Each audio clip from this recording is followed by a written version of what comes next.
Hi, I'm Kat Miller. Welcome to Passionate Living. Tonight we have a really sacred edition of Passionate Living for you. You know, we always highlight people who are living their passions and using them to make a difference in the world around them. And sometimes we get to see a glimpse of that while we're alive, when we're doing things that make a difference in other people's lives. And oftentimes, it isn't until after a person leaves that we really see the impact that they had on the community around them. Tonight, we have a member of Passionate Living, one of our family. You'll see him on the credits every week, Chuck Anderson, who recently passed away. Chuck was a friend for over 37 years. Sorry, a little emotional. And to say Chuck lived his passions is an understatement. And the way he affected his community in sharing those passions generously with everybody around them, always being there to help and support, was just mind-blowing. Chuck will always remain in the credits. I know he'll be over all of our shoulders as we're doing edits and filming. And today we're going to experience Chuck and the magic of his life, and hopefully it inspires you to get out there and live your dreams, because it does influence everyone around you in a profound way. And I can't think of a better person to start out tonight's show than our dear Chuck Anderson.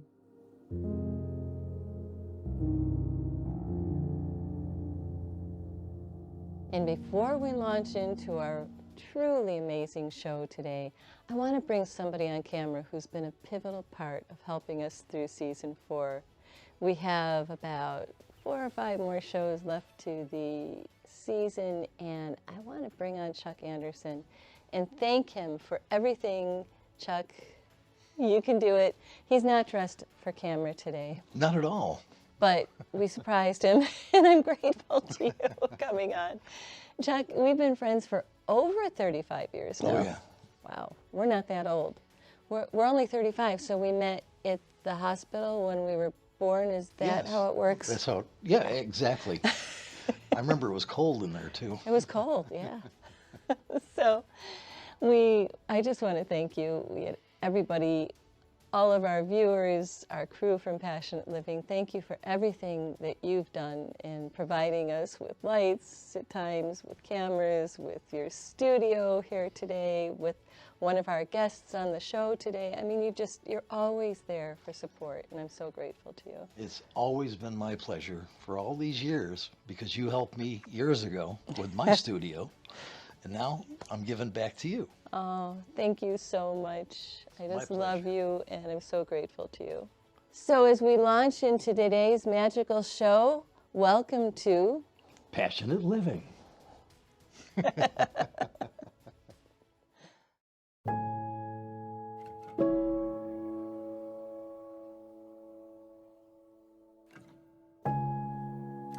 You know, my father was definitely a Renaissance man. You know, growing up, a lot of different experiences and shared passions that I got to experience with him as a kid. So witnessing that was very interesting. And, you know, as you get older throughout childhood and becoming a teenager and an adult, you know, we get to experience those things more and more. We used to come out here a lot and visit his archery range that was in the back, which is now the cave, and shoot bows and archery in there, which was really exciting and fun as a kid. And going to Nick's Sporting Goods in Kenmore and doing the same thing, and his passion for archery became one of mine as well. I shot it! Yeah. Don't be going, hey, I shot it! I honestly don't remember how I met Chuck. All I know is he was the first guy who ever put me on the back of a motorcycle and took off down the street. He said, were you ever on one of these things? And I said, no. And he said, well, come on, let's go. And about a year later or so, he asked me the same question about a Corvette. He put me in the passenger seat, and I thought I was going to die an early death. The amount of gravitational force was ridiculous.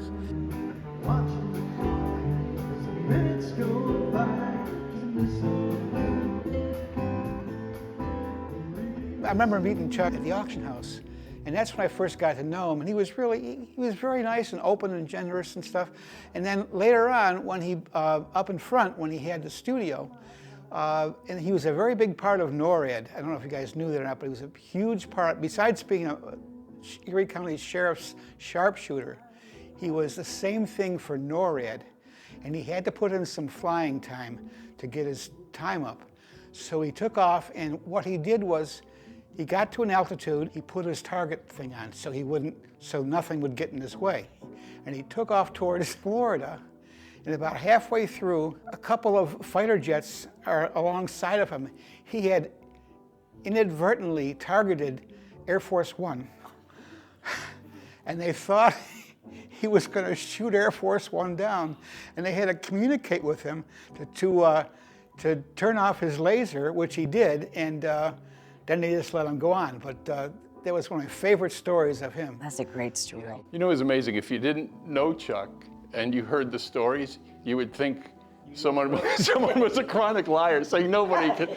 But the guy, he just had like great hand coordination. He was just he was gifted in so many ways. You know, whether it was music, self-taught, right, from 13, a great singer. Deep sea diver, a jet pilot, a marksman. I mean, it just goes on. Archery. Archery, avid boater, great musician, auctioneer. I mean, it's just like you hear another whole story. So it's not just one dimension with Chuck. It's multi-dimensional with Chuck Anderson. Yeah. Business, the salesperson side of him. He got me involved in shooting and guns, and he said, Gary, I'm going to get you some guns to look at. You handguns, you decide what you want. He brings 10, has me come over here, lays them all out, explains each one and what its purpose is and how it's good for me. And so he says, so which one do you want? I said, I think I'm going to take 6. And I'm like, what about him? And he goes, really? You know, I said, yeah.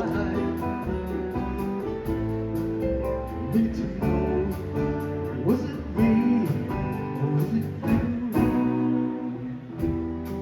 Call your name in the middle. He had an actual passion for recording equipment and gear and the people involved and the friendships and musicians that come through. I'm proud to say all my recording projects were done in this room. Individual projects, I recorded here with the Do-Rags. John and I recorded here with our Switch Band, and so we have a lot of memories.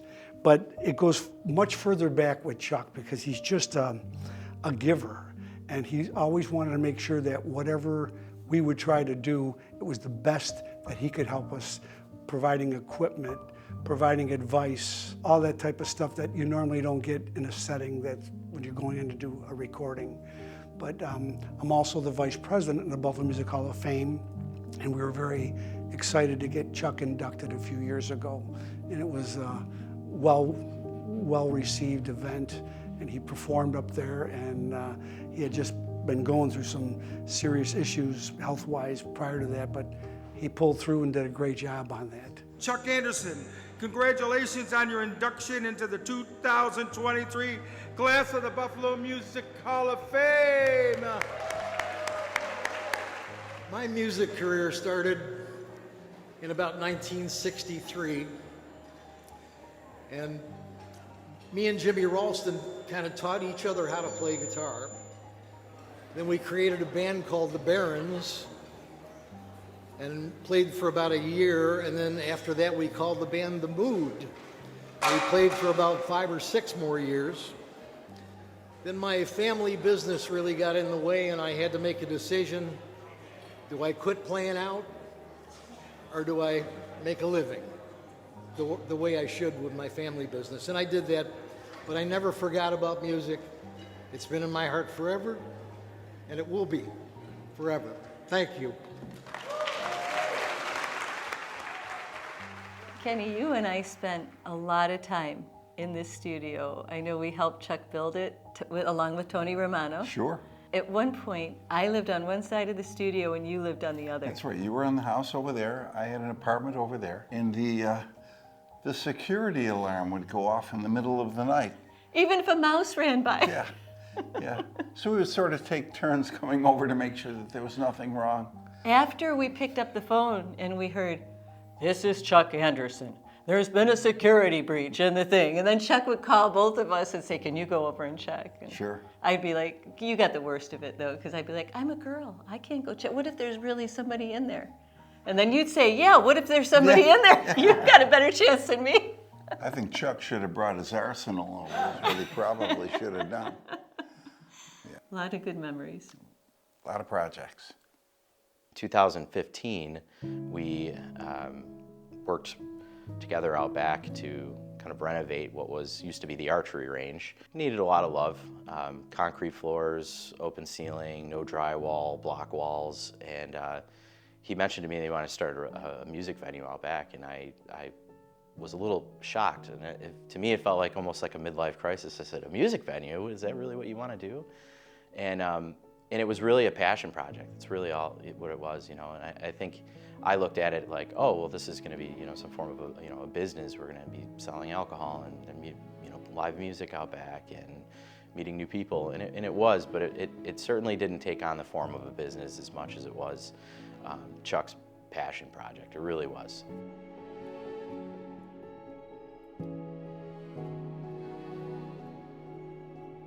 He also knew when his life was out of balance, and this is not a story about Chuck, but we all know how hard he worked and put blood, sweat, and tears into the cave. And after running the cave, after he and Matt put it together, he called one day and he said, I've got to get out. He said, because this is tipping my whole life out of balance. I'm living here. It's become a 7-day-a-week. And his ability to make a decision to put his life back in balance was like this. And I was very taken by the fact that he didn't emotionally let that place get the best of him.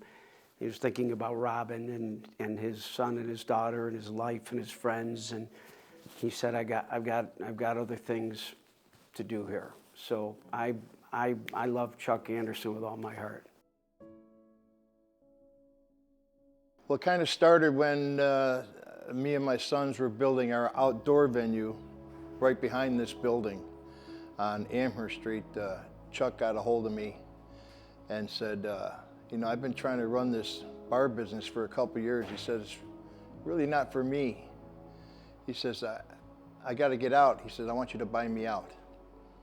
And I said, geez, I just borrowed a ton of money to buy the property we're building the outside thing. And he said, I'm not looking to sell the building really. He says, I want to sell the building to you and your family because I want my musical legacy to be kept alive. And so I had promised Chuck that the Hall family will keep his musical interest in this town alive as long as we can, through everything he has done. I mean, this is the house that Chuck built, and we're glad to have it. This brings back Memories, memories. huh? Yeah, Speaking of Chuck Anderson, we put this wall carpet because we were trying to find something to deaden the noise, and on that occasion, Chuck stapled his finger. Oh. Well, I didn't know about that. There was a little blood lost in the making of this studio too. So Chuck, this was your original passion, and now you've passed it on to Dwayne and Jason. Absolutely, and they're doing a great job with it. Yeah, they really Good are. people, really good people. Oh, I'm glad you were here today. Yeah, it's always good to see you, even though I shot my finger. I know. But it's okay. 2, 3, 4.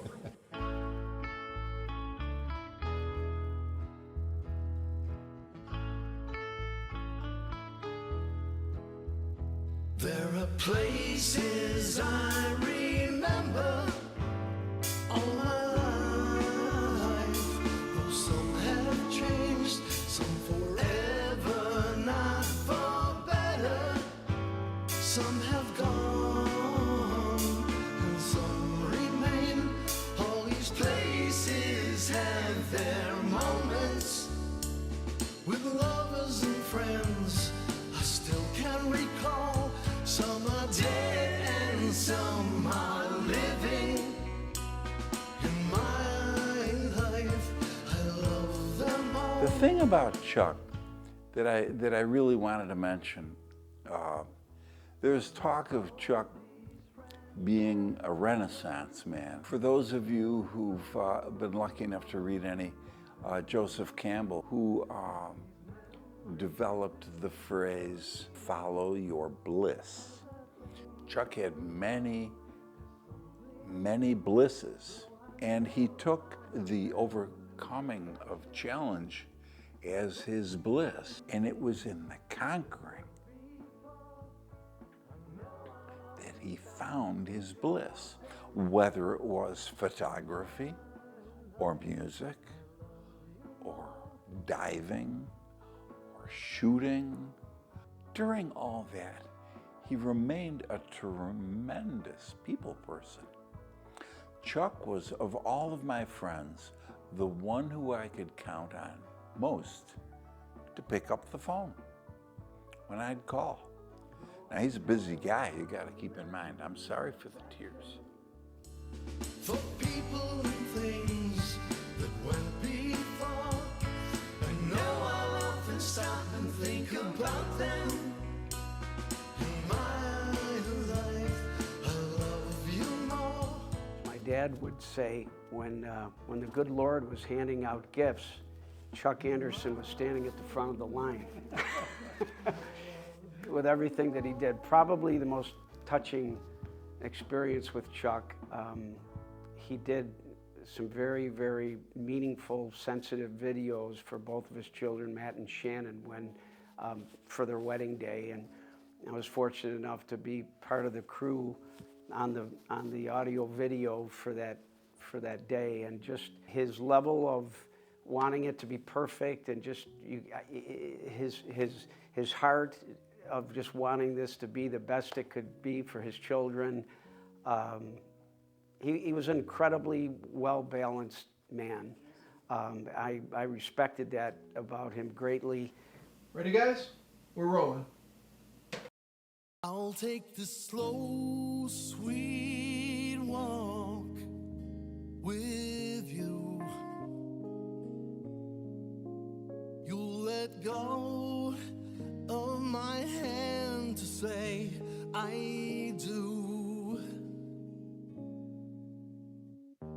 And he will discover just how blessed the life can be. No, 'cause all those years ago, someone handed you to me.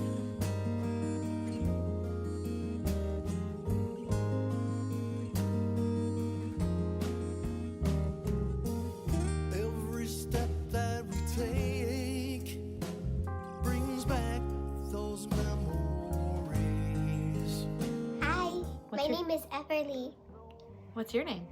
And my name is Alden. Alden. What was your favorite thing to do with Papa? Go on the boat. Yeah. What about you? Go on the boat. Yeah. And feed the ducks. Oh. And feed the ducks. What else did you do? We went fishing. Yeah. It was fun. I also did it with my Aunt Ryan. Yeah. And Uncle Matt. Yeah. What did you see from the boat? Fireworks. Fireworks. Yeah. That was fun. Mm-hmm. Did you miss him?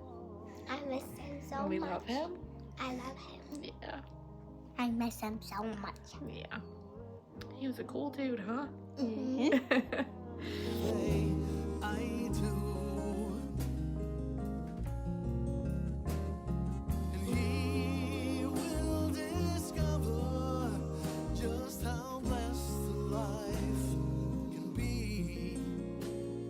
I know, 'cause all those years ago, your mom handed you to me.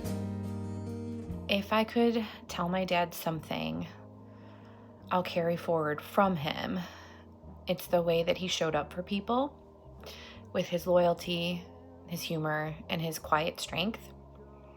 He never needed the spotlight to make a difference. He just did what needed to be done, and often without being asked. I'll carry that with me always, choosing to be dependable, to love deeply, and to find joy even in the small and ordinary moments. Yeah, you know, if my father was here right now, I would thank him for, you know, the experiences that I got to enjoy my entire life, and thank him for being a great dad and a great husband to my mother, and he did a great job, and I'll carry that experience with me my entire life. He wasn't a money guy. It was not about money. It was about the heart. It was heart, for sure. I'll miss his humanity and his love of his neighbors, his love of his family, and his love of reality. His spontaneity in saying yes to anything that you would ask him to be a part of. For me, his physical presence and his soul. Yes. And I strongly feel his soul is always going to be within close touch. Absolutely. I really feel that the word that most describes Chuck is simply passion. He truly lived his passions, and more importantly than that, he passed them on. It's not just about living your passions, it's also about passing them on, and Chuck absolutely did that to the world around him. So you did it, Chuck. You really lived your life to the fullest, and you were fully in love with your life. So thank you. You will be missed. A few years ago when I lost my son, he was there. He was checking in on me all the time, making sure I was okay. Like, that's Chuck. And just gonna miss him so much. The Western New York, the music community, we all will miss you so much, Chuck. And I'm just so grateful that I was able to have you as my friend for the last 10 years. And I know we'll all see each other again, so as for now, Chuck, God bless you. Love you. I remember when Chuck and I talked about filming Nights in White Satin. I had this ambitious storyboard and wasn't sure we could pull it off. But he didn't flinch. That's just who he was. Chuck smiled at me and said, let's make it happen. Working with him was so much more than a creative partnership. It was a friendship built over years. He had a quiet strength, a generous spirit, and a strong belief in making art that mattered. So when I watch this video, I don't just see our work, I see Chuck and his love letter to our community. Him and I did a lot of texting. And at the end of every text, I'm both going both ways. It was always, can I do something for you? I love you. Yeah. That's great. That was Chuck. That was Chuck. Yeah. Then you'll know what it felt like when she handed you to me.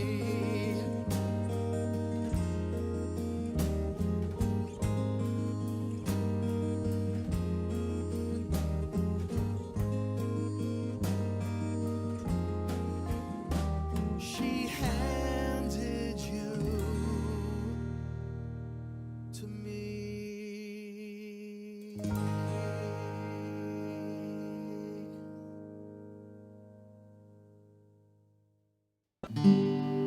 Chuck is an amazing person who lets us use his camera. Rifat's my amazing soul son. If he uses Chuck's camera. Here, take this. It's much easier to work with. Oh, I thank think you. you'll like it. Chuck, where's your guitar going? That's okay. You don't need it. Okay. Thank He's you. stifling my creative spirit. Someone had to. Oh, God.